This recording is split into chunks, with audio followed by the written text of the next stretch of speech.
What is going on, guys and girls? Welcome back to a brand new video on my channel, and today I'm going to be trying something different. I've recently watched a lot of tier list videos. I thought they were quite entertaining, and I've decided to make my own, rating all Paradox interactive games. And as you can see, there's a lot of them, so in fact I'm not going to be listing all of them, just the ones that I have personally played or I've heard of. So I want to start off my list with a game called East vs. West. A lot of people had high hopes for this game, but it never got made, so we're going to put it into C tier for cancelled.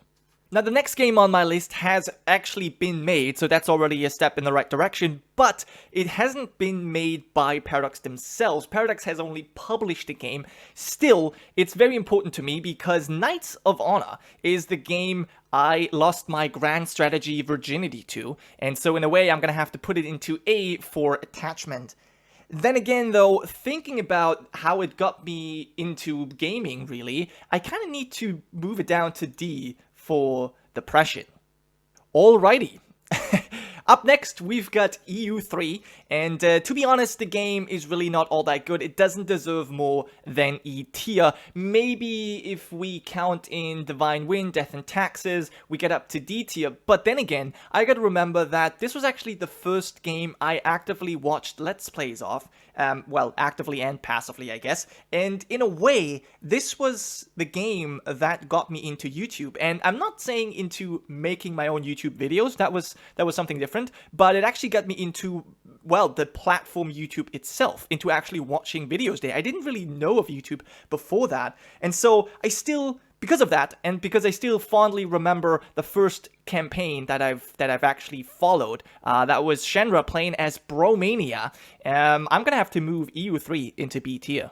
I'm really not a fan of the next game on my list, so I actually had to expand the scale to find a place for Hearts of Iron 3. As the name suggests, it's gonna be dropped into H tier for horrible. Next up, we have got Mount and Blade Warband. Truly an amazing game. It's old but gold. Even the multiplayer is still active today. And so this, for me, is a classic S tier game. However, we have been waiting for Bannerlord for a very, very long time. And so I'm going to have to drop it down to B tier. So Victoria 2 was the first game I played that was actually developed by Paradox themselves and not just published by them. At the time, I absolutely loved the game, but looking at it now, it definitely does not deserve to be ranked higher than C tier. I guess if we count in the expansions A Heart of Darkness and A House Divided, we can bring it up to A tier. I never played Sengoku, but I have only heard good things about it, so clearly this is an S tier game. CK2 is definitely one of my most favorite games. In fact, it might even be my most favorite grand strategy game of all times.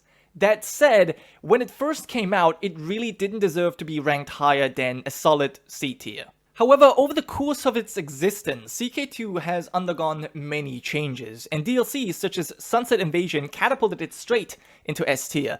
But there were also changes that were not quite improvements, and so defensive pacts kind of forced me to drop it down back to D tier, but luckily we have custom game rules and we can turn this stuff off, so I guess we're just back to C tier. With the most recent update to the game, we actually kind of have to move it once again because holy fuck, is this game good?